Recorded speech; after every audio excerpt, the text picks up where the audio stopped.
Bismillahirrahmanirrahim. Assalamualaikum warahmatullahi wabarakatuh. Waalaikumsalam warahmatullahi wabarakatuh. Alhamdulillahirabbil alamin wa bihi nasta'in ala umuri dunya waddin. Assalatu wassalamu ala asrofil anbiya wal mursalin wa ala alihi wa sahbihi ajma'in, amma ba'du. Raditu billahi rabba wa bil islami dina wa bi Muhammadin sallallahu alaihi wasallam nabiyya wa rasula wa bil qur'ani imama wa hukma. Rabbi zidni ilma warzuqni fahma. Alhamdulillahirabbil alamin. Segala puji bagi Allah Rabb semesta alam yang telah memberikan kita kesempatan sehingga kita dapat bertemu pada agenda kita kajian tafsir Ahad sore ini. Salawat beriring salam semoga terlimpah curahkan kepada junjungan kita Nabi Muhammad sallallahu alaihi wasallam, dan kita harapkan akan diberi syafaat di yaumil kiamat kelak. Amin ya rabbal alamin. Sebelum kita mulai kajian kita pada hari ini, marilah bersama kita membuka dan membaca basmalah. Bismillahirrahmanirrahim. Kemudian yang pertama akan ada tilawah yang akan dibacakan oleh Saudara Dirgan Saputra yang merupakan santri yang sudah 30 juz selesai dari Rumah Quran Umar bin Khattab Bogor, yang akan membacakan surah At-Taubah ayat 7 sampai dengan ayat 18. Pada Saudara Dirga dipersilahkan. Assalamualaikum warahmatullahi wabarakatuh. A'udzu billahi minasy syaithanir rajim. Bismillahirrahmanirrahim. Kaifa yakunu lil musyrikina 'ahdun 'indallah wa 'inda rasulihi illa alladhina 'ahadtum 'indal masjidil haram famastaqamu lakum fastaqimu lahum innallaha yuhibbul muttaqin. Kaifa wa in yadhharu 'alaykum la yarqubu fikum illa wala dhimmah yurdunakum bi afwahihim wa ta'ba qulubuhum wa aktsaruhum fasiqun. Ishtaraw bi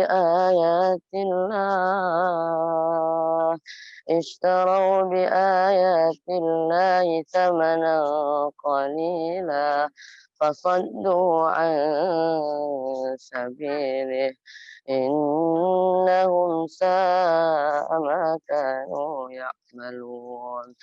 La yarqubuna fi mu'minin illa wala dhimmah wa ulaika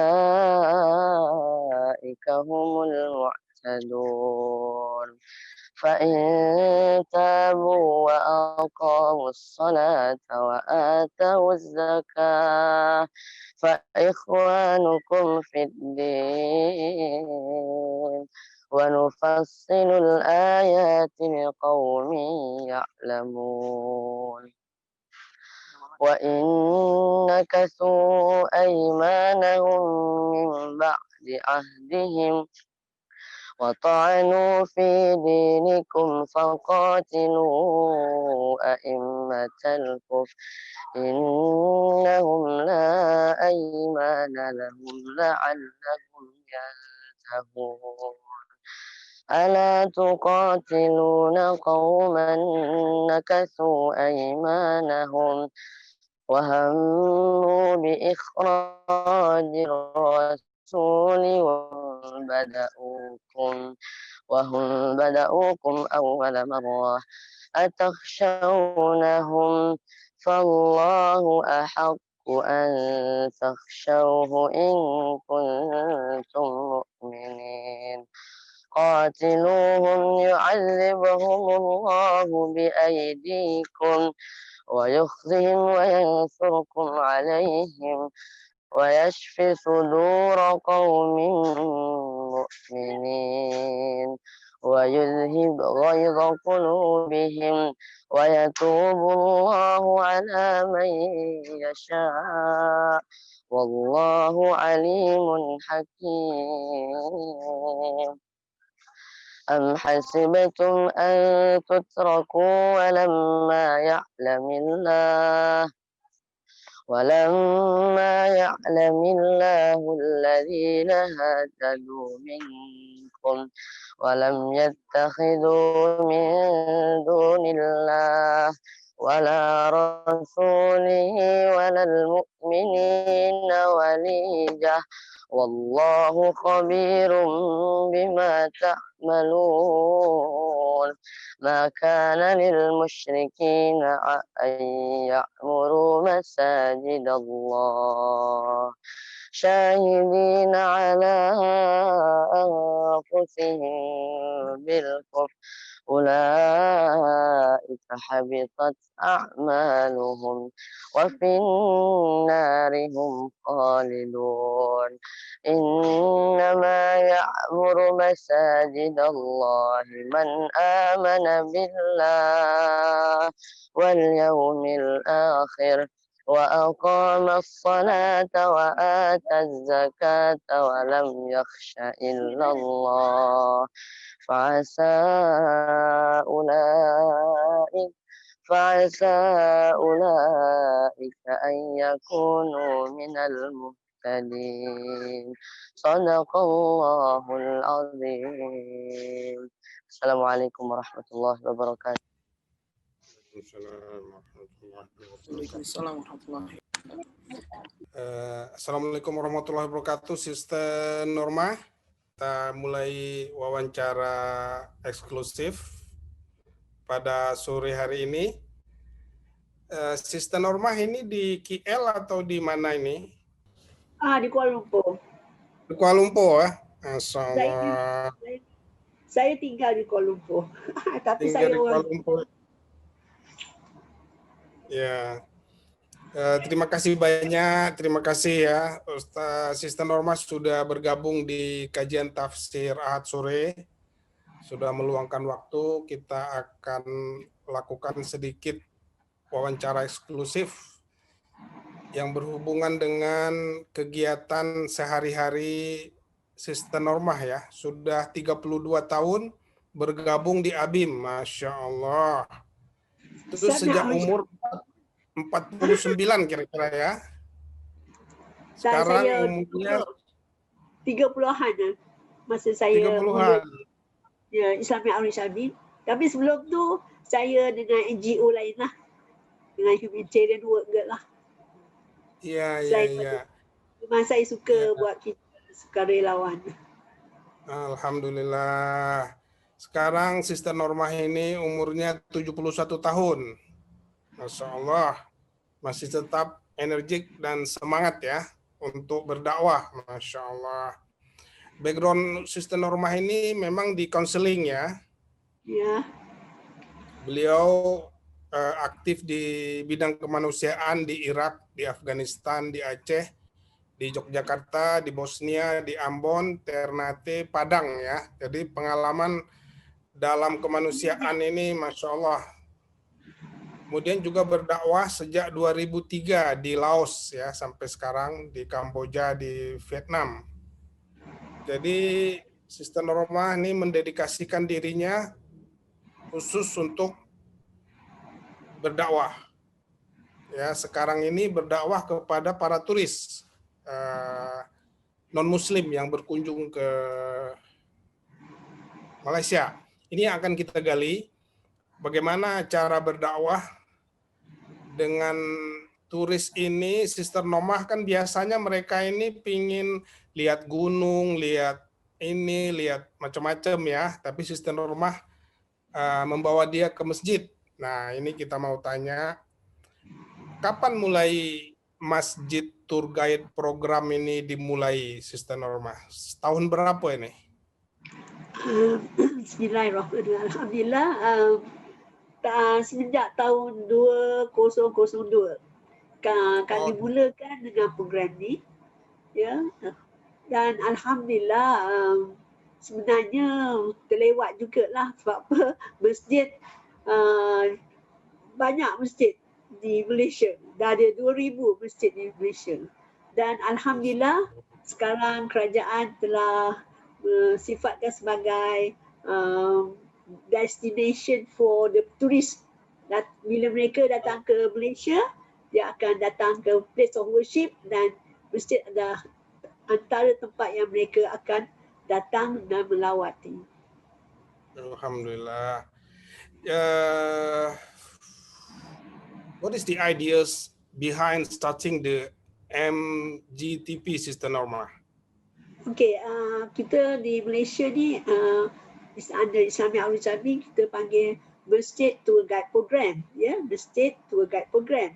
Dan sebenarnya ya, saya nampak satu opportunities lah, maknanya kelebihan tu yang Allah Subhanahu Wa Taala beri pada kita, ya. Satu yang istimewa inilah yang saya rasa yang kita tak boleh dapat, yang dia beri oleh Allah untuk kita menyampaikan risalah tentang kebenaran, ya, tentang the peace yang mereka datang tu, rasa peace, dan juga kepada untuk kita yang Allah beri ialah untuk kita continue the legacy of the Prophet Muhammad SAW. Dan mereka ni pelancong yang datang ni tadi bukan kami yang panggil. Itu the opportunity ni. Mereka datang sendirian. Mereka datang dengan luar negara, dia dah tahu dah, dia nak pergi tahu tentang Islam. So sebenarnya kita dalam mana-mana kamus dictionary kita lihat masjid ni is called the place of worship. Tapi bila kita tengok pada perspektif of non-Muslimnya mind, masjid ni ialah untuk mereka nak tahu lebih lanjut tentang Islam. Itu sebab saya kata the opportunity ni, mereka datang ni memang kita tidak panggil. Kita tidak schedulekan lawatan mereka. You know, unless dia orang tulis surat, dia orang nak datang lah.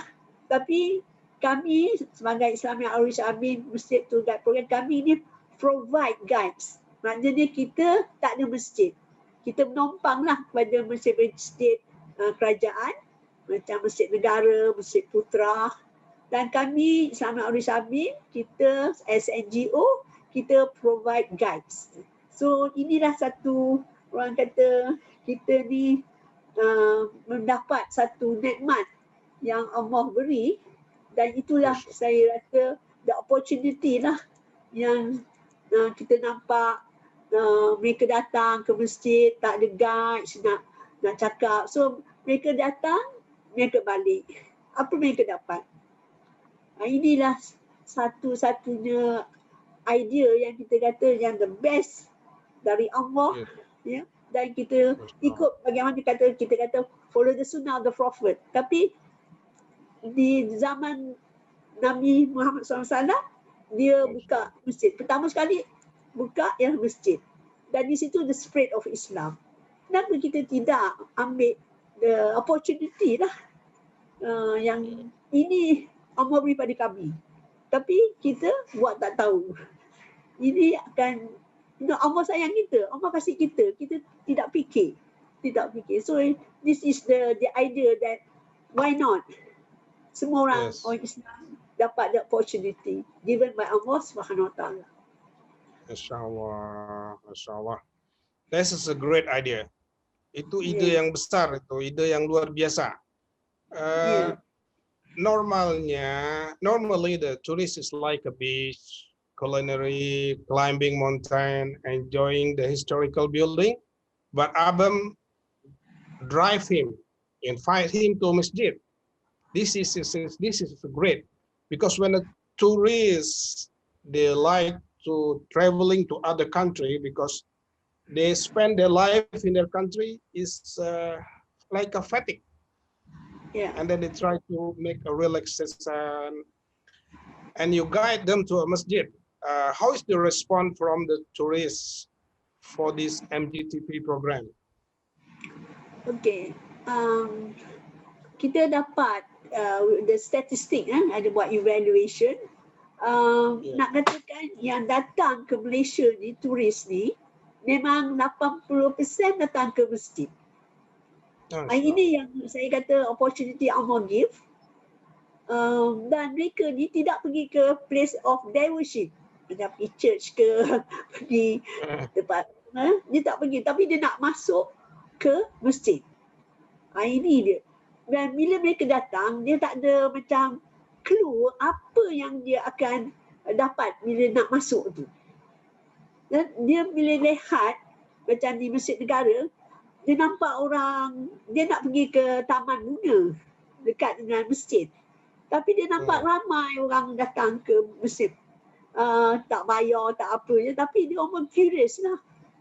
Dan dia orang pun nak masuk. So itu dia orang pun bila masuk, baru dia tahu tentang kita ada guides, kita akan berinteraksi dan kita akan share our love for Allah.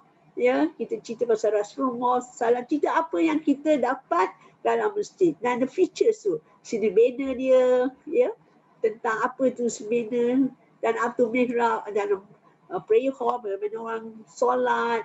So Alhamdulillah, inilah satu opportunities lah yang mereka datang, dia tak tahu apa-apa, tapi bila dia masuk, Alhamdulillah dia dapat. Alhamdulillah. Alhamdulillah.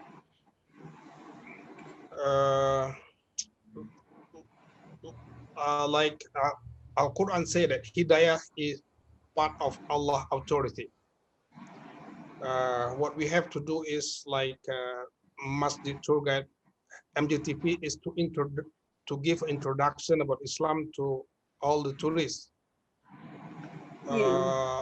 Like I saw that you have a two building. I mean a two-stair building. In the first building, in the first stair that you mentioned about Rukun Islam, and and then if a tourist is interested, he will stay at first level, but if not interested, he will go to second level and will see the Rukun Iman. Yeah. Is some of them is really interested with Islam and get back to you, and you follow up, Sister Norma? Yeah. When they come, as I said just now, by their own, ya, tak ada orang yang bimbing nak datang, their own. So bila dia orang datang, they want to know more about Islam. Of course, some tak nak, ya. The one that interested, bila kita nampak yang memang dia ask questions, maknanya itulah opportunity kita akan berhampiri, maknanya kita nak tell them the message is about La ilaha illallah. Bagaimana kita nak sampai ke message tu, ya. Dan mereka ni Alhamdulillah, yang saya nampak, kita exchange card, dia akan tulis pada kami, dan dia kata macam saya kata saya tahulah pasal mental health ni sikit, dan kata nampak macam dia kata, I ask her, you miss your children? He said yes. Oh, I said then saya akan slowly cakapkan, in Islam we have to respect our parents. You know, the children have to respect their parents. So there's a ayat of Quran here that is say about this, that God says about how our relationship with parents. So saya tidak kasih dia Al-Quran, tapi bila dia balik, dia hantar saya surat, email, ya. Dan dia kata, saya pergi cari Al-Quran itu. Dia sendiri cari. Begitulah. Dan ada yang mereka datang, ada tu 10 kali dia datang. Tapi dia rasa peace. Dia kata rasa peace. Dan ada tu yang tahun ni datang, dan lagi 2 tahun lagi, kebetulan dia datang balik, nak bawa anak-anaknya, nak tahu lebih dekat tentang the woman in Islam. So alhamdulillah, itu yang kita nampak kenapa kita tidak ambil the opportunity yang Allah beri ni. Yes. Dan Allah kasih free of charge. Yes. Free of charge. Dia datang kat kita. Kenapa kita tidak buka? Nah, ada tu hantar email pada saya, say, you know, I've been to all over the world. I've seen a lot of masjid, tapi mereka tidak open. But you, Masjid Negara, allow, and then you also talk to me. Dan saya pun ada bawa mereka tu, masa tu bulan puasa ya, dan mereka tu kata, saya atheist. Saya kata saya nak balik rumah sebab rumah saya pun ada iftar dan tarawih semayang, tarawih sunat ni. Dia kata, you want to watch and see and to experience it? Oh, why not? Yeah. Okay, saya bawa dia balik. Dan di rumah saya ada guru lah, ada beradik saya semua. Kita solat isyak, tarawih. Dia pun ikut. Dan sebenarnya dia nak balik ke Paris semalam tu. Dia pun dekat airport, dia hantar saya email. Sekarang, saya percaya there is a God. Itu yang kita nak ya. Dia tak percaya tapi kita nak balik ada impact dia. Yang kita ni as a guide, bila mereka datang kita nak itu. Dia ada impact. Impact maknanya the message is being convey. Itu yang kita nak. Sebab kita tak boleh sebagai Ustaz kata tadi ya, kita tak boleh force them. There's no compulsion in Islam. Tapi dengan kita nak mereka rasa the feelings, you know, there is a God and how much God loves us. Itu yang kita nak, insyaAllah. Tapi yang kata saya tak adalah masukkan mereka Islam, tapi alhamdulillah lah kita nak reward tu lah di akhirat. Yeah, amin.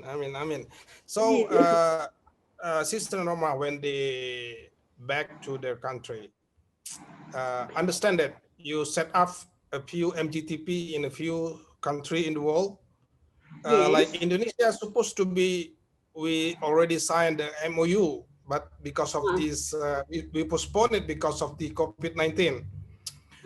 Which country in the world that's already exists the MGTP program? Like which country? Japan? Yes.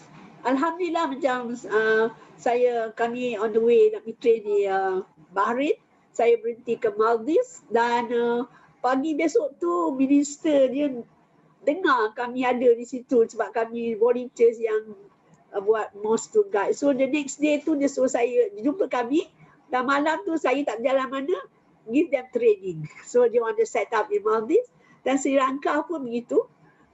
Dia ada workshop untuk kami present.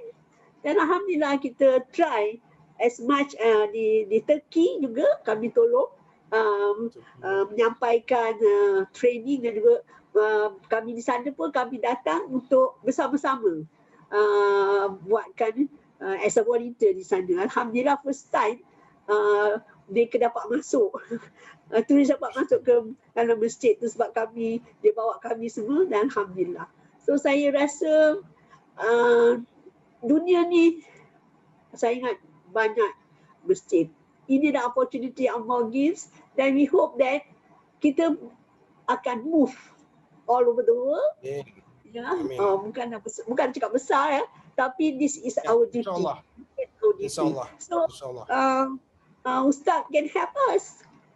The whole of Indonesia, then we can move and alhamdulillah, this is a legacy of the Prophet Muhammad SAW. Itu yang kita mesti ada rasa gitu. Inshallah.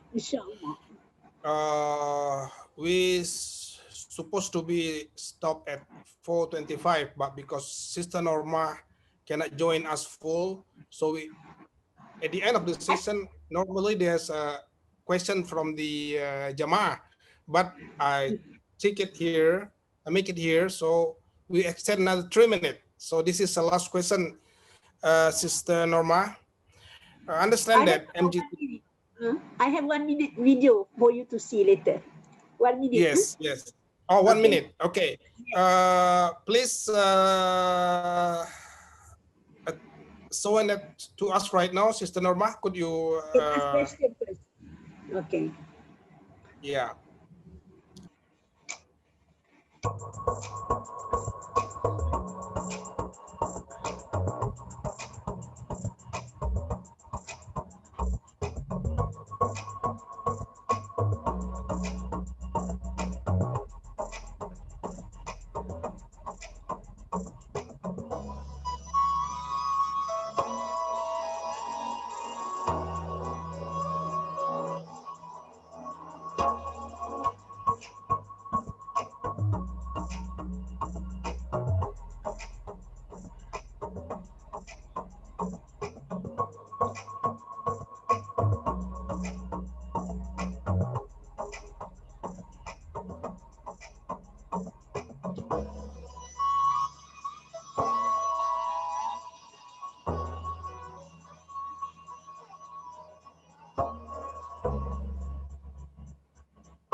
Yeah, this is a nice video. So it's on the masjid-masjid yang cantik. Kemudian this is a process recruitment for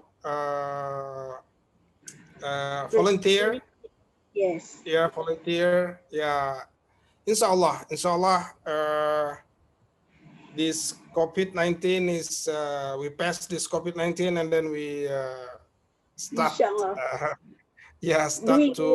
set up a masjid tour guide program in Indonesia, inshallah. Thank you very much. The masjid that we show you, this all under us. It's under Islamic Al-Shabi Masjid Tour Guide Program. So kita ada guides in this booth. Yes, inshallah. Sister Noma, thank you very much. Terima kasih banyak sudah bergabung, sudah sharing pengalaman tentang Masjid Tour Guide Program dengan kita. Insya Allah COVID-19 ini segera berlalu, ya, kita sehat-sehat semua, Sister Norma juga dan teman-teman di Malaysia, sehingga kita bisa laksanakan Masjid Tour Guide Program di Indonesia. Terima kasih banyak ya, Sister Norma. Terima kasih juga lah. Thank you, jemaah ya, from Islamic Information Center, Borgo. InsyaAllah kita berjumpa lagi. Assalamualaikum. Amin. Waalaikumsalam warahmatullahi wabarakatuh. Saya kembalikan ke Fatahan. Tafadhal Fatahan.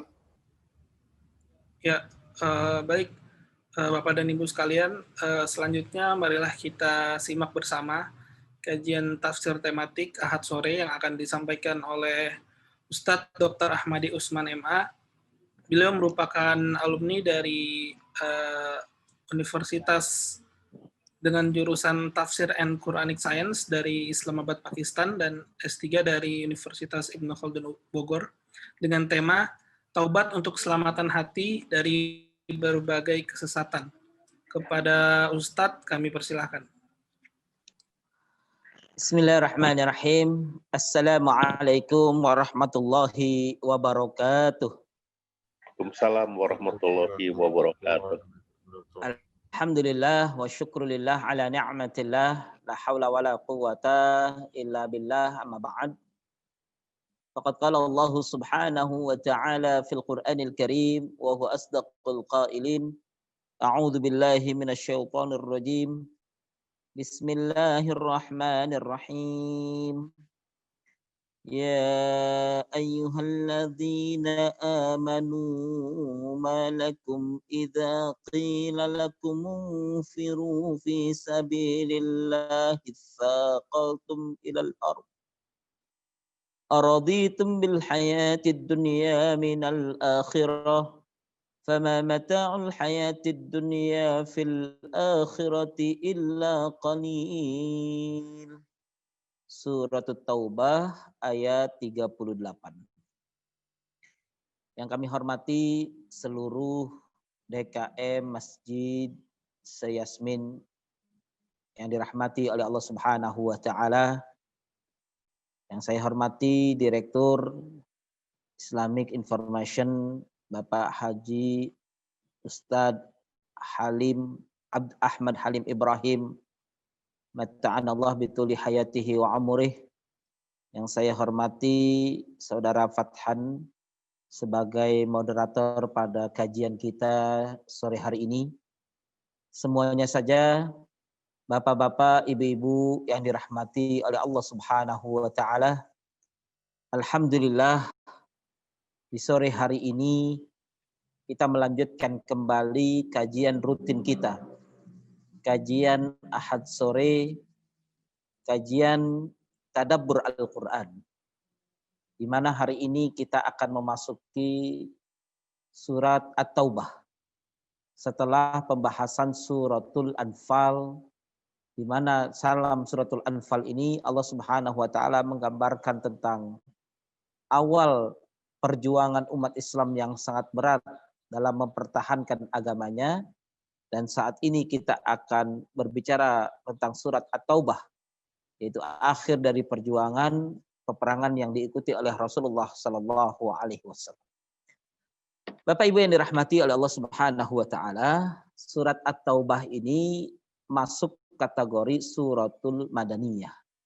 Surat yang berada turunnya di kota Madinah. Kalau kita lihat tertibun nuzul, tertib turunnya itu adalah setelah surat Al-Maidah. Jadi setelah surat Al-Maidah turun, kemudian turunlah surat At-Taubah. Nah, kalau kita perhatikan bahwa surat ini termasuk surat-surat terakhir wafatnya Rasulullah SAW, sebelum wafatnya Rasul. Samping itu bahwa surat ini juga menggambarkan kepada kita tentang bagaimana menghadapi manusia-manusia yang memiliki hati yang tetap ingkar kepada Allah Subhanahu wa taala. Jumlah ayatnya 129 ayat, dan termasuk di mana kita menemukan ini adalah surat yang nazala jumlatan wahidah. Turunnya sekaligus. Jadi kalau kita kemarin melihat suratul An'am turun sekaligus, maka kita menemukan juga surat At-Taubah turun sekaligus. Ini menggambarkan kepada kita betapa korelasi yang sangat dekat antara suratul Anfal dengan surat At-Taubah. Kalau kita lihat suratul Anfal itu turunnya, ya, itu kondisinya masih sangat jauh, yaitu di kota di awal Islam datang. Tapi ketika kita bicara tentang surat Taubah, maka di akhir dari kehidupan Rasulullah SAW. Suratul Anfal itu menjelaskan tentang peperangan Badar, sedangkan surat Taubah menjelaskan tentang suratul Tabuk, Ghazwatul Tabuk, peperangan. Suratul Anfal berbicara tentang peperangan yang diikuti oleh 313 umat Islam yang ada pada saat itu. Sedangkan dalam suratul At-Taubah saat itu yang mengikuti peperangan Tabuk sekitar 30.000 umat Islam. Jadi kalau kita lihat suratul Anfal menceritakan tentang awal peperangan yang penuh dengan perjuangan walaupun hanya diikuti oleh 313 orang. Dan surat Tabuk menceritakan tentang peperangan yang diikuti oleh 30.000 umat Islam. Kalau dilihat dari sisi kemenangan, kedua-duanya mendapatkan kemenangan. Tapi kalau dilihat dari sisi kualitas, inilah yang menjadi masalahnya. Kenapa? Karena ketika 313 perjuangan yang dilakukan dan mendapatkan kemenangan saat itu kemenangan yang sifatnya betul-betul Allah Subhanahu wa taala anugerahkan kepada mereka karena hati mereka yang kuat dan bersih. Jadi salah satu hal yang bisa kita ambil pelajaran di dalamnya adalah bahwa perjuangan yang berkualitas itu adalah perjuangan yang diikuti oleh manusia-manusia yang hatinya tulus, teguh, kuat, sabar, dan ikhlas karena Allah Subhanahu wa taala. Sedangkan 30.000 yang terjadi pada peperangan Tabuk saat itu mulai terjadi hal-hal yang bisa saja menyebabkan kekalahan kepada mereka. Disebabkan karena banyak di antara mereka yang mengikuti peperangan itu, orang-orang yang hatinya lemah, bermalas-malasan, bahkan ada di antara mereka yang mengikuti itu hanya karena kemunafikan. Jadi kalau kita lihat perbedaan antara suratul Anfal dan surat At-Taubah, letaknya adalah pada bagaimana ketulusan dan keikhlasan. Walaupun keduanya dimenangkan oleh Allah Subhanahu wa Ta'ala. Nah, kalau kita lihat bahwa apa yang menjadi fenomena besar di dalam surat At-Taubah ini, Allah Subhanahu wa Ta'ala ingin mengajarkan kepada kita untuk membersihkan hati kita, membersihkan ruangan kita, keluarga kita, agar mereka terbebas dari berbagai macam nifak atau kemunafikan. Karena inilah yang akan menjadi momok hancurnya, lemahnya kekuatan umat Islam. Maka perlu bagi kita untuk mentadabburi surat ini, tujuannya agar kita bisa membebaskan kemunafikan di dalam diri kita. Kenapa? Karena kalau kita perhatikan, setidaknya kita akan menemukan ada 55 perbuatan orang munafik yang terekam di dalam surat At-Taubah ini. Jadi kalau kita lihat bahwa memang surat At-Taubah ini adalah surat yang menjelaskan kepada kita tentang bagaimana sesungguhnya banyak di antara manusia yang ingkar terhadap Allah Subhanahu wa Ta'ala. Nah, apa yang bisa kita sampaikan dalam surat At-Taubah ini? Dalam surat At-Taubah ini ada keunikan. Satu-satunya surat yang kita lihat di mushaf hari ini itu adalah surat At-Taubah yang tidak diawali dengan basmalah. Jadi kalau kita lihat mushaf yang kita dapat hari ini, baik dari Saudi maupun dari Toha Semarang maupun dari percetakan manapun, kita tidak menemukan di depan dari surat ini ada tulisan Bismillahirrahmanirrahim. Jadi ini menggambarkan kepada kita bahwa apa yang menyebabkan Allah Subhanahu wa Ta'ala ya dalam hal ini tidak mengajarkan ataupun memberikan kepada kita untuk mengucapkan basmalah di dalam surat At-Taubah. Sesungguhnya kalau kita lihat bahwa ini menggambarkan tentang sikap Allah. Apa sikap Allah Subhanahu wa Ta'ala? Sikap Allah Subhanahu wa Ta'ala adalah ingin menjelaskan kepada kita bahwa sesungguhnya saat itu Allah Subhanahu wa Ta'ala ingin menegaskan kepada Rasulullah, di antara orang-orang yang saat ini berada di sekeliling Rasulullah SAW, ada di antara mereka orang-orang yang memiliki hati yang nifak. Ada di antara mereka orang-orang musyrik di sekeliling Rasulullah di kota Madinah. Ada di antara mereka orang-orang munafik. Nah, Allah Subhanahu wa Ta'ala ingin mensterilkan sebelum Rasulullah SAW meninggalkan dunia ini. Jadi kalau kita lihat bahwa surat At-Taubah ini diturunkan oleh Allah di saat menjelang wafatnya Rasulullah SAW. Maka sebelum Rasulullah SAW meninggalkan kota Mekah ataupun kota Madinah atau meninggalkan dunia ini, Allah ingin mensterilkan kota Mekah dari berbagai macam kemusyrikan, kota Madinah dari berbagai macam kemunafikan. Makanya tempat itu sampai hari ini adalah tempat yang Allah Subhanahu wa Ta'ala sucikan.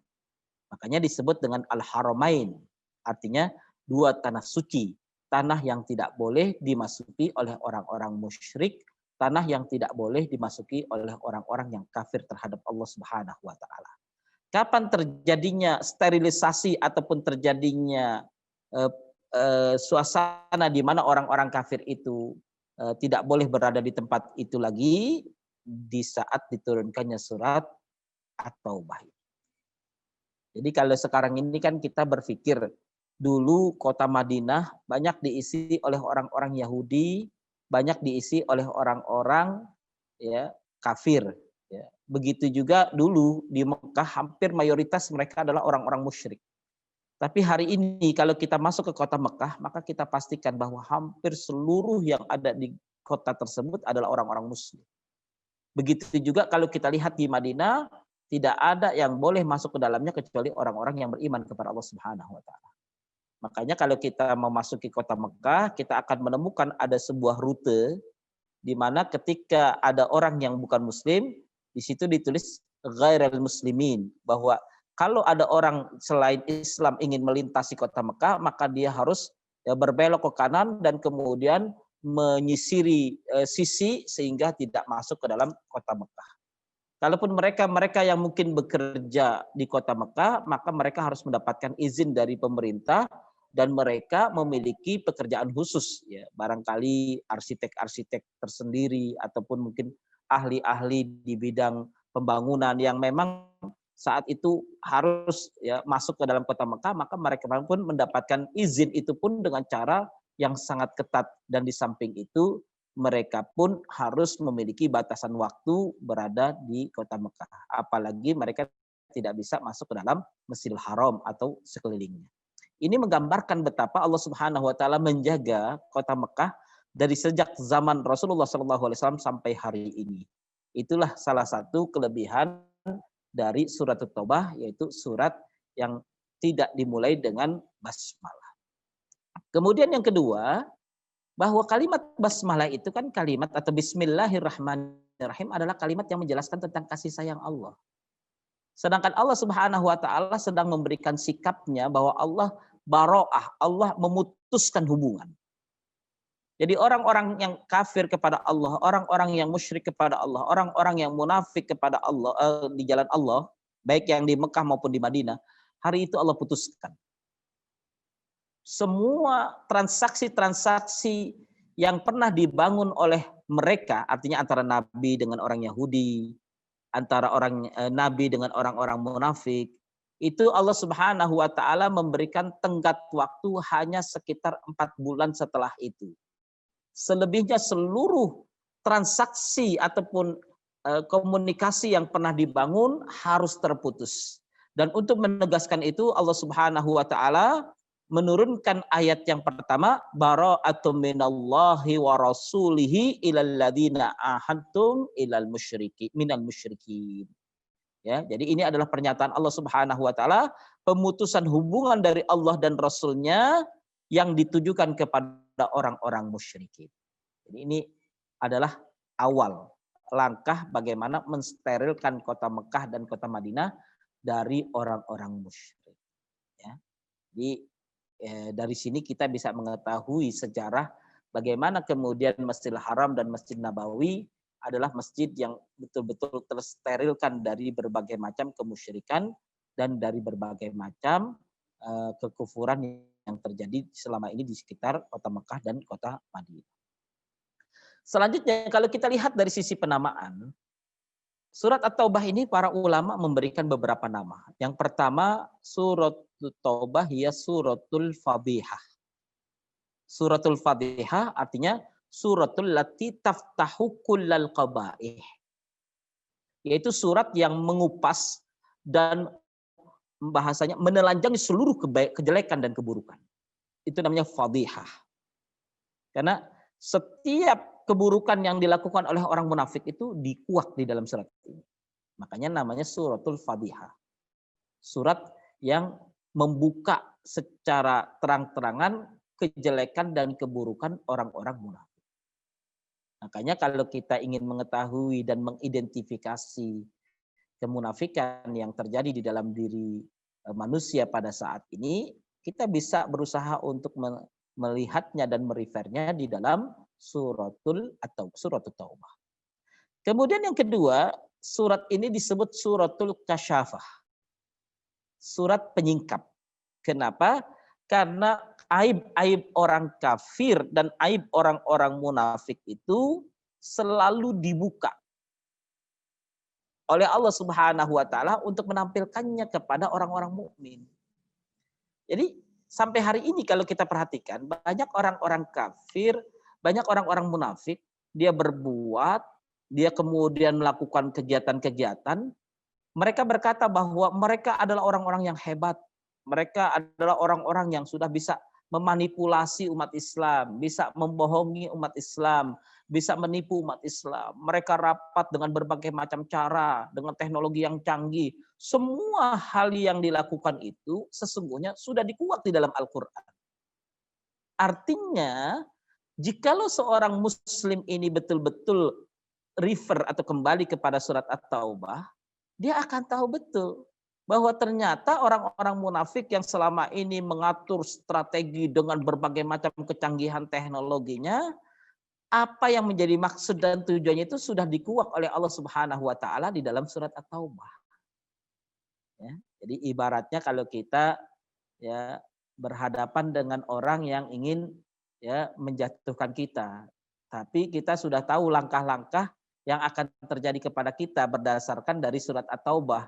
Maka apa yang mereka lakukan kalau dia melakukan ini, maka dia akan seperti ini. Karena surat At-Taubah mengajarkannya. Kalau dia bersikap seperti ini, maka biasanya dia seperti ini. Nah, kalau orang munafik seperti ini, maka arahnya ke sini. Kalau pembicaraan orang munafik seperti ini, maka nanti dia akan mengarah ke sini. Kalau perbuatan orang munafik begini, maka dia biasanya mengharapkan ini. Nah, itu sudah dikuak di dalam Al-Quranul Karim dan dalam surat At-Taubah. Nah, kembali lagi kepada tujuan dari Al-Quran yang dulu pernah kita bahas di dalam surat Al-Baqarah. Salah satu tujuan diturunkannya Al-Quran kepada manusia itu adalah agar manusia menjadi khalifatullah di atas muka bumi ini. Menjadi pemimpin di atas muka bumi ini. Artinya, jikalau seorang pemimpin mentadabburi ayat-ayat Allah dan surat-surat di dalamnya, dan kemudian dia menguasainya, maka dia bisa mengetahui siapa di antara anak buahnya yang memiliki sikap kemunafikan, siapa di antara anak buahnya yang hanya mencari nama, siapa di antara anak buahnya yang berbuat sesuatu tujuannya untuk menjatuhkan dirinya. Itu semua sudah terkuak di dalam surat At-Taubah. Maka dalam hal ini surat At-Taubah itu menjadi surat yang sangat penting untuk kita pahami. Karena apa? Karena kita ingin bagaimana mengetahui setiap strategi dan langkah orang-orang yang membenci Allah, dan Allah sudah menginformasikannya kepada kita, tinggal bagaimana kemudian kita mengaktualisasikannya berdasarkan dengan ayat-ayat Allah Subhanahu wa taala. Ya, kemudian yang ketiga bahwa nama dari surat ini adalah Suratus Saif. Suratus Saif itu artinya adalah pedang. Kenapa? Karena mayoritas dari ayat-ayat ini berbicara tentang panggilan untuk berjihad di jalan Allah Subhanahu wa taala. Ya, jadi yang perlu untuk kita pahami bukan berarti berjihad itu selalu konotasinya kepada peperangan. Ya, berjihad itu bisa memberikan peringatan, berjihad itu bisa menegakkan amar ma'ruf nahi mungkar. Berjihad itu juga bisa mengajarkan orang untuk kembali ke jalan Allah, mengajak orang untuk bertaubat kepada Allah, itu juga bagian dari mujahadah. Ya, makanya alhamdulillah tadi kita mendengar apa yang disampaikan oleh Bu Nurmah Sulaiman, ya, bagaimana kemudian beliau menggait ya orang-orang yang selama ini mungkin tidak mengenal Islam ya dengan cara-cara itu, dan itu bagian dari mujahadah. Karena apa?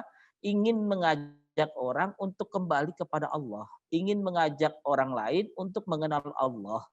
Cuma caranya mungkin tergantung pada situasi dan kondisi. Karena pada saat itu, saat peperangan ya disebabkan karena umat Islam saat itu diserang, maka kemudian ayat ini disebut dengan surat ini disebut Suratus Saif karena isinya adalah panggilan untuk berjuang di jalan Allah Subhanahu wa taala. Ya, makanya kalau kita lihat kenapa surat ini disebut sebagai surat Taubah. Jadi kan kita tahu bahwa surat Taubah itu surat yang berbicara tentang bagaimana pengembalian manusia kepada Tuhannya. Itu adalah At-Taubah. Dan apa yang bisa kita ambil pelajaran dari surat At-Taubah ini? Hal yang paling penting dari seorang manusia di dunia ini ketika dia hidup adalah ketika dia bisa berinteraksi dan berkomunikasi dengan Tuhan, yaitu Allah Subhanahu wa taala. Itu hal yang paling penting. Maka di antara sekian banyak manusia yang hidup saat ini, kita berupaya mengembalikan hidup setiap manusia itu kepada Allah Subhanahu wa taala. Nah, orang-orang yang munafik adalah orang-orang yang pernah mengenal Allah, kemudian mungkin dia tertipu dengan dunia, sehingga kemudian dia berbuat kemunafikan. Maka Orang-orang yang seperti ini tinggal dikembalikan kepada fitrah awal. Atau yang kedua, orang yang memang dari awal membenci Islam, tapi karena mungkin dia ingin mendapatkan jabatan, ingin mendapatkan sesuatu, maka kemudian dia berpura-pura Islam. Dia berpura-pura mengenal Allah. Dia berpura-pura mengenal ajaran Islam. Maka kemudian barangkali suatu saat dengan usaha dan upaya kita mengembalikan mereka kepada Allah yang sesungguhnya. Jadi kita tidak heran kalau melihat ada orang yang pernah mengenal Islam, mungkin dia menjadi seorang santri yang memiliki ilmu banyak, kemudian karena dia mendapatkan jabatan, barangkali dia mendapatkan banyak sekali fasilitas, akhirnya dia menjadi orang yang hipokrit. Tapi barangkali di masa-masa tuanya dia mulai menyadari bahwa perbuatannya salah, dia kembali kepada Allah Subhanahu wa taala. Nah, itu intinya. Jadi bagaimana mengajak orang untuk kembali kepada Allah. Ada juga seperti yang saya sampaikan tadi di awal, ada orang yang memang sebenarnya dari awal benci Islam, kemudian dia membuat film yang menjelekkan Islam, dia membuat segala sesuatu yang menjelekkan dia Islam. Tapi pada saat tertentu kemudian dia merasakan bahwa apa yang dilakukannya adalah sebuah kesalahan yang meresahkan hatinya, akhirnya kemudian dia kembali kepada Allah Subhanahu wa taala. Nah, yang seperti ini adalah sebuah upaya yang harus diperjuangkan dan itulah yang diajarkan kepada Rasulullah sallallahu alaihi wasallam. Maka pada saat itu cara yang dilakukan oleh Rasulullah Shallallahu Alaihi Wasallam adalah cara yang memberikan kepada hati orang-orang kafir dan munafik takut dan menjadi mereka kembali kepada Allah Subhanahu Wa Taala. Ya, kalau pada zaman Rasulullah Shallallahu Alaihi Wasallam, Rasulullah SAW menampilkan bagaimana kehebatan Islam, kemuliaan Islam, keagungan Islam, sehingga orang-orang yang saat itu memiliki hati yang munafik, mereka takut terhadap kekuatan dan kehebatan Islam, hati mereka bergetar, lambat laun akhirnya kemudian mereka kembali ke jalan Allah Subhanahu wa taala. Kenapa? Karena kalau kita lihat intinya, setiap pembicaraan tentang orang kafir, pembicaraan tentang orang munafik yang sedang menghadapi orang-orang yang beriman kepada Allah Subhanahu wa taala, dalam surat At-Taubah ayat 74 Allah Subhanahu wa taala sampaikan fa iyyatubu yaku khairal lahum. Ya, maka jika mereka bertobat itu adalah yang lebih baik bagi mereka. Artinya apa? Saat ini kalau kita berdakwah berhadapan dengan orang-orang munafik, maka dakwah kita itu tujuannya adalah agar mereka kembali kepada Allah. Saat ini ketika kita berdakwah menghadapi orang-orang kafir, maka dakwah kita itu adalah bagaimana mengajak mereka untuk kembali kepada Allah. Karena kalau seandainya kita berdakwah hanya dengan emosional, kebencian, dan penuh dengan kemarahan, lalu kemudian apa yang bisa kita dapatkan dari kemarahan yang kita lakukan dari dakwah tersebut? Karena setiap dakwah-dakwah kita, walaupun itu mungkin harus keras sekalipun, tujuannya adalah untuk berdakwah kembali kepada Allah. Makanya Rasulullah SAW mengharamkan ya seseorang untuk membunuh orang kafir yang ketika dia ingin dibunuh dia mengucapkan kalimat tauhid. Walaupun di antara sahabat ada yang berkata jangan-jangan dia bersembunyi di balik kalimat-kalimat itu. Rasulullah SAW mengatakan kita tidak tahu apa yang ada dalam hatinya. Kalau kemudian dia melakukan hal itu hanya sebagai kamuflase, barangkali dengan cara itu dia bisa kembali sadar dan dia bisa mengetahui bagaimana keagungan dari ajaran Islam itu sendiri. Kalaupun kemudian yang kedua, setelah itu dia menyatakan syahadat, betul-betul syahadat, barangkali dia akan menjadi pembela Islam yang memiliki kekuatan dan memiliki semangat untuk membela perjuangan-perjuangan Islam selanjutnya. Jadi ini menggambarkan kepada kita bahwa surat At-Taubah ini adalah surat yang mengajak kita untuk membersihkan diri kita kembali kepada Allah Subhanahu wa taala. Dan kalau kita perhatikan apa saja seruan-seruan taubat yang ada di dalam surat ini, kalau kita perhatikan bahwa sesungguhnya di dalam surat At-Taubah ini Allah Subhanahu wa taala menyebut kalimat taubah dan derivasinya itu sekitar 17 kali. Di antara 126 surat At-Taubah, 17 kali Allah menyatakan kalimat taubah. Kalau kita lihat di dalam surat Al-Baqarah yang jumlah ayatnya sangat panjang, pengulangan kalimat taubat itu hanya sekitar 13 kali. Dan kalau kita lihat di dalam surat Ali Imran, kalimat at-taubah itu terulang sampai 3 kali. Dan kalau kita temukan di dalam surat An-Nisa, maka kita akan menemukan 12 kali. Maka di antara seluruh surat-surat Al-Quran yang berbicara tentang pengembalian jiwa manusia kepada Allah Subhanahu wa Ta'ala, atau yang kita sebut dengan taubat, itu terbanyak ada dalam surat At-Taubah.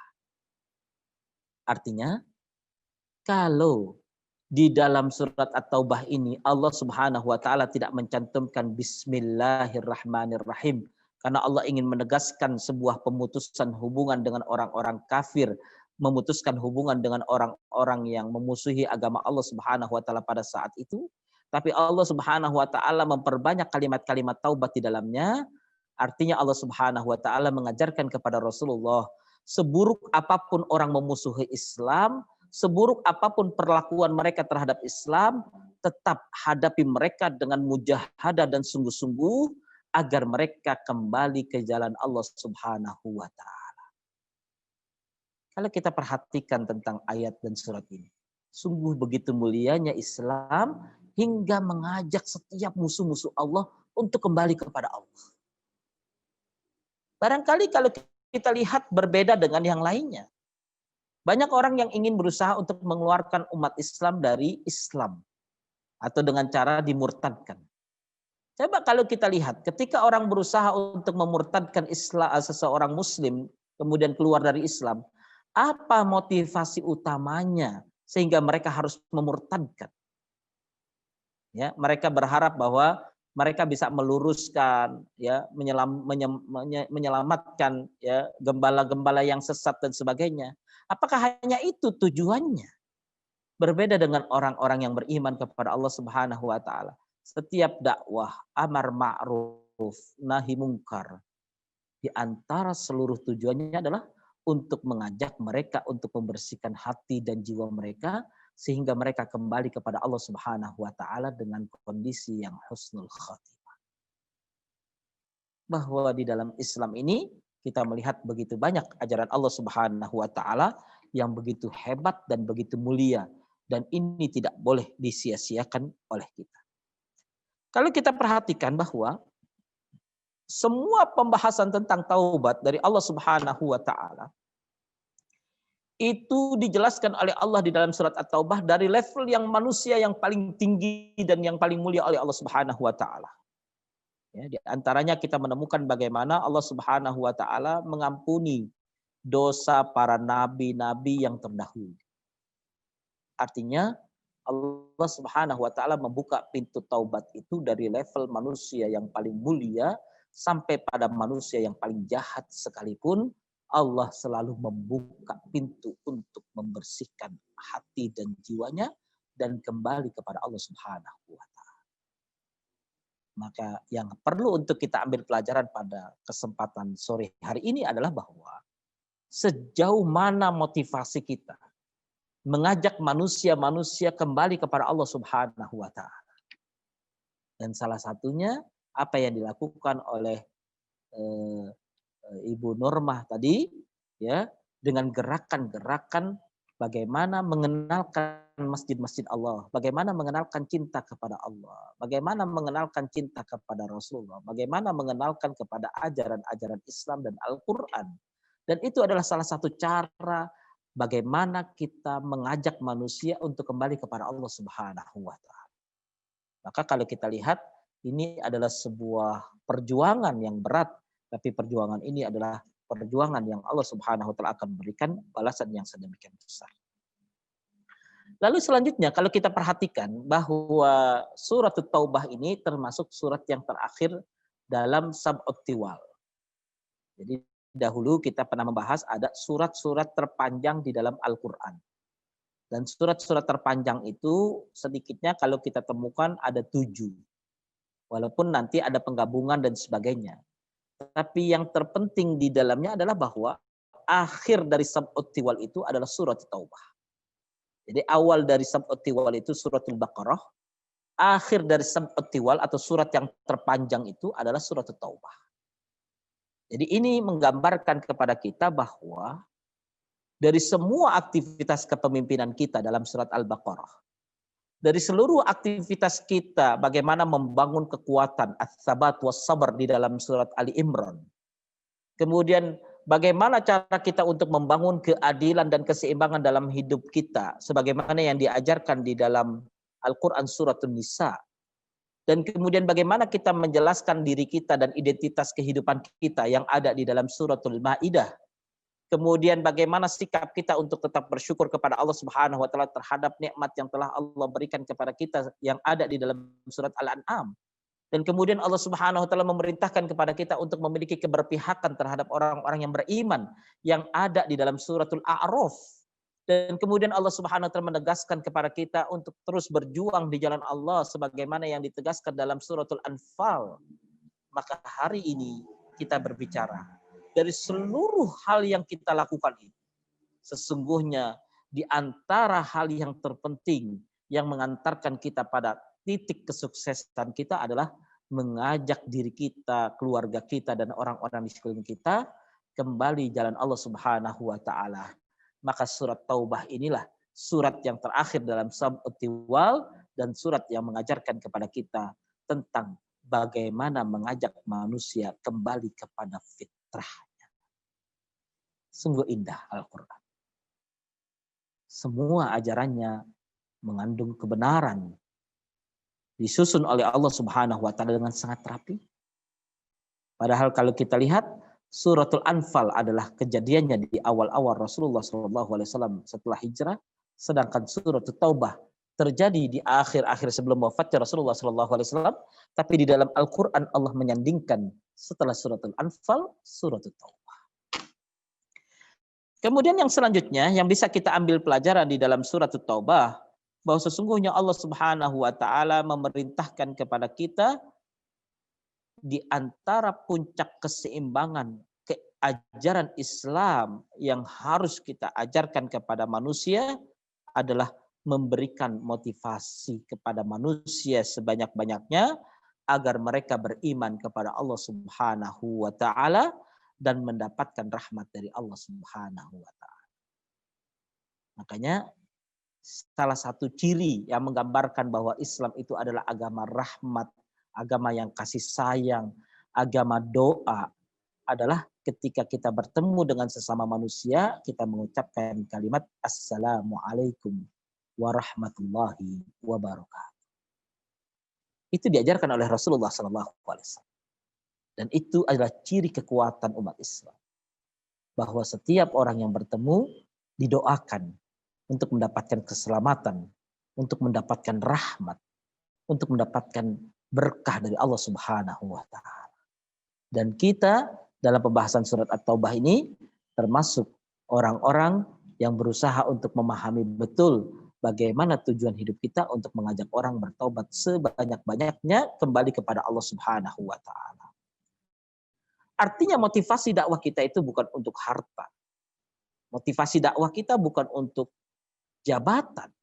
Motivasi dakwah kita bukan untuk apapun di dunia ini kecuali menyelamatkan manusia sebanyak-banyaknya kembali kepada Allah Subhanahu wa taala. Maka itu yang terpenting. Jikalau kita berusaha ingin menghitung berapa tingkat kesuksesan kita di dalam dakwah-dakwah kita, kita harus menghitung berapa banyak orang yang merubah dirinya dari hal yang buruk menjadi hal yang positif. Dari perbuatan-perbuatan buruk menjadi perbuatan positif. Dari cara berpikir yang buruk kemudian menjadi orang-orang yang berpikir baik. Inilah cara kita untuk mendakwahkan mereka kembali kepada Allah Subhanahu wa taala. Nah, kalau kita lihat bahwa sesungguhnya Allah Subhanahu wa taala ingin meletakkan sejauh mana tingkat perjuangan kita kepada Allah Subhanahu wa taala. Dalam surat At-Taubah ayat 24 Allah Subhanahu wa taala menyampaikan Qul in kana aba'ukum wa abna'ukum wa ikhwanukum wa azwajukum wa ashiratukum wa amwalun iktaraftumuha wa tijaratun kasadaha wa masakinu tardawnaha ahabba ilaikum minallahi wa rasulihi wa jihadin fi sabilihi fatarabbasu hatta ya'ti Allahu bi amri. Jadi Allah Subhanahu wa taala ingin melihat bahwa semangat perjuangan kita itu harus dilandasi dengan kecintaan. Dan kecintaan kita itu harus memiliki rating tertinggi pada kecintaan Allah Subhanahu wa taala dan Rasul. Melebihi dari 8 hal yang Allah Subhanahu wa taala sampaikan dalam surat At-Taubah. Apa saja yang tingkat kecintaannya kepada Allah dan Rasulnya harus lebih tinggi dibandingkan dengan 8 hal yang disebutkan di dalamnya. Yang pertama adalah qul in kana aba'ukum, yaitu bapak-bapak atau orang tua kita. Jadi kecintaan kita terhadap perjuangan harus melebihi daripada kecintaan kita kepada orang tua kita. Yang kedua, wa abna'ukum. Kecintaan kita dalam perjuangan kita harus melebihi terhadap kecintaan kita terhadap anak-anak kita. Jadi semangat juang itu harus melebihi. Yang ketiga, wa ikhwanukum, dan saudara-saudara kalian. Yang keempat, wa azwajukum, dan istri-istri kalian. Yang kelima, wa ashiratukum, dan kerabat-kerabat kalian. Jadi artinya bahwa ketika Rasulullah SAW berjuang menghadapi peperangan Tabuk, banyak di antara orang-orang yang bermalas-malasan ikut berjuang karena mereka memiliki kecintaan terhadap ini semua. Ada di antara mereka yang beralasan, ya Rasulullah, aku tidak bisa mengikuti peperangan ini karena aku mencintai orang tuaku, aku mencintai anakku, aku mencintai keluargaku. Maka Allah Subhanahu wa taala mengatakan bahwa hal seperti itu yang menyebabkan banyaknya manusia yang bermalas-malasan dan tidak mau melaksanakan perjuangan di jalan Allah Subhanahu wa taala. Bahkan sampai disampaikan wa amwalun taraftumuha, sampai harta-harta yang kita usahakan, kekayaan yang kita usahakan, sampai wa tijaratun kasadaha, sampai dengan harta yang kita khawatir menjadi rugi. Jadi saat itu banyak pedagang-pedagang yang saat itu perdagangannya sedang sangat tinggi, diajak Rasulullah SAW untuk melaksanakan peperangan pada saat itu, banyak di antara mereka yang mengatakan, saat ini dagangan saya sedang tinggi-tingginya. Kalau saya mengikuti peperangan, maka saya akan meninggalkan, bisa saja kemudian kesempatan saya untuk untung itu menjadi rugi. Maka pada saat itu kemudian Allah Subhanahu wa taala menegurnya dengan 8 hal. Dan yang terakhir adalah wa masakin, tempat-tempat tinggal yang mereka merasa nyaman di dalam. Ahabba ilaikum minallahi wa rasulihi. Di mana 8 hal ini ada yang menjadikan lebih mereka cintai dibandingkan Allah dan Rasulnya dan jihad di jalan Allah.